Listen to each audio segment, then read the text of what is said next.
চলেন আজকে আমরা একেবারে ক্যামব্রিজ থেকে শুনে আসি শব্দের উচ্চারণ। তার আগে বলে দিই ক্যামব্রিজ আসলে কোন দেশের ডিকশনারি। ওকে, ক্যামব্রিজ হচ্ছে ব্রিটিশ ডিকশনারি। ঠিক আছে, আমেরিকান ডিকশনারি একটাই আছে, সেটা হচ্ছে ম্যারিয়াম ওয়েবস্টার। আপনি যদি ব্রিটিশ ইংলিশ শিখতে চান তাহলে ক্যামব্রিজে যাবেন বা অক্সফোর্ডে যাবেন। ওকে, দিস আর রুরাল অ্যাকসেপ্টেড।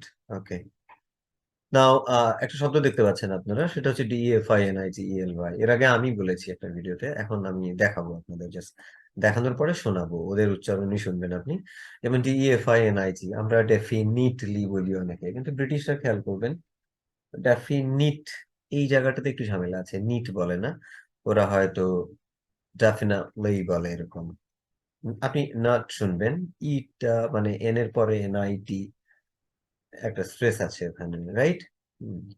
এরকম ডেফিনেটলি না, মানে টিটা নাই হয়ে যায় এরকম আর কি, আপনি যদি ভালো করে শুনেন ডেফিনেটলি এরকম। চলেন আমরা শুনে আসি ব্রিটিশদের উচ্চারণটা, রাইট? Definitely, আমি শিওর আপনারা নিট শুনেন নাই কোথাও, রাইট? আরেকবার দেখেন, definitely, definitely, ডেফিনেটলি এরকম, নাটলি এরকমই তো শুনেছেন তাই না? তাহলে আমরা এভাবেই করতে পারি, ডেফিনেটলি, ডেফিনেটলি। definitely. ওকে, ব্রিটিশ আমেরিকানদেরটা যদি আপনি শুনেন ইউএস প্রনাউন্সিয়েশন, তাহলে আমার মনে হয় নিট একটু শুনতে পাবেন, but it will have a slight touch. দেখি আমরা, Definitely. ডেফিনেটলি। ডি তো খুবই জোরে সোরে হয় আমেরিকান ইংরেজিতে। এটা একটা গেল আমাদের। এরপরে আর একটা কমন শব্দ আমি খুঁজে বের করি আপনাদের জন্য, WEDNESDAY। Let's find out this word. এখানে আমরা একটা শব্দ দেখতে পাচ্ছি, দিস ওয়ার্ড ইজ WEDNESDAY। আমরা জানি এটা হচ্ছে কারো হিসেবে সপ্তাহের পঞ্চম দিন, কারো হিসেবে হয়তো চতুর্থ দিন, এরকম হতে পারে। This word, this one is a very common word, কিন্তু আমাদের এই জায়গাতে একটু ভুল টুল থাকে অনেকে। আমি জানি এখন সবাই জানে এই ডিটা কেউ উচ্চারণ করে না, ঠিক আছে?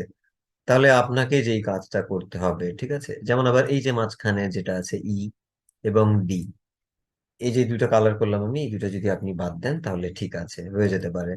আমরা এটা বলে দেখি একবার, আমি বলি তারপর আপনার মেলাবেন, ঠিক আছে? যেমন যদি এখান থেকে আপনি ডিটা বাদ, সরি, এখান থেকে যদি আমরা ডিটা বাদ দেই, মনে করেন ডি আর ই নাই, তাহলে আপনি কি বলবেন?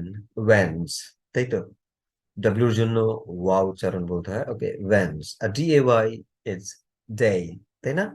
তাহলে হচ্ছে আপনার কি ওয়েন্স ডে, এরকম না কিন্তু ওয়েন্সডে না, ওয়েন্স এস হিসিং সাউন্ড না, এটা হচ্ছে জা সাউন্ড, রাইট? ওয়েন্সডে। চলেন শুনে আসি ব্রিটিশটা আগে, রাইট? Wednesday, কি বলেছে? ওয়েন্সডে, তাই না? আবার আরেকবার, Wednesday, ওয়েন্সডে। এই তো। ইউএস এ শুনে আসেন, Wednesday. ওয়েন্সডে, ওরা কিন্তু আবার ডে বলেছে। অনেকে আবার এই যে DEY এটা খুব দ্রুত বললে ওয়েন্স ডেটা অনেক সময় ডি শোনায়, ঠিক আছে? ফ্রাইডে, ফ্রাইডে এরকম। আপনি ডি শুনবেন না ডে শুনবেন, একটু আনক্লিয়ার হয়ে যেতে পারে। বাট আপনি যদি মানে ব্রিটিশটা বলেন তাহলে this is a complete escape of making a confusion. আপনি বলবেন যে ওয়েন্সডে, ঠিক আছে না? ওয়েন্সডে। নিশ্চয়ই পারবেন আপনারা। এরপরে এরপরে আমরা একটা কমন শব্দ দেখি, যেমন ধরেন PROBABLY। এটা একটু ঝামেলা হতে পারে, তিনটাই শব্দ দেখি আমরা, রাইট? এই যে একটা শব্দ দেখতে পাচ্ছেন PROBABLY, এই শব্দের কয়েকটা স্প্লিট পার্ট বলি আমি, যেমন ABLY, এইটা কিন্তু হচ্ছে এইবলি, ঠিক আছে? আর PRO, এইটাকে আপনি কি বলবেন? প্রো না প্রো না প্রা, কি বলবেন? একটা ব্যাপার আছে। আমেরিকান যেরকম প্রা বলে বেশি, ঠিক আছে, ব্রিটিশরা বলে প্রো। এখন এটা কি একসাথে বলবেন? PROB, প্রোব না প্রাব, কি বলবেন? নাকি আপনি প্রো আলাদা বলে BABLY ব্যাবলি এটা আলাদা বলবেন, না কিভাবে বলবেন? নাকি আপনি এই চারটা একসাথে বলবেন? ধরেন বললেন যে প্রোব, তারপরে বললেন হচ্ছে এইবলি, কি বলবেন? আমরা এটা কিল করে দেই, আমরা শুনে আসি, ঠিক আছে, ওরা কি বলে আগে ওদেরটা শুনি। Probably. প্রবাবলি, তাই তো বলেছে না? এটা হচ্ছে ব্রিটিশ প্রথম। Probably. প্রবাবলি। ওকে, Probably. প্রবাবলি। ওকে, স্ট্রেসের কারণে একটু আলাদা মনে হতে পারে। Probably.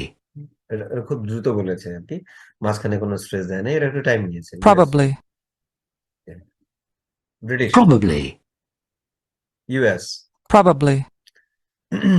না, আমি বলি, এরা যদি আপনার প্রবাবলি যদি বলেও থাকে, এখানে যখন নেটিভরা এই শব্দটা যখন সেন্টেন্সে বলে, তো তখন ঠিক এইরকম অক্সফোর্ডের মতো শোনায় না বা ক্যামব্রিজের মতো শোনায় না, ঠিক আছে?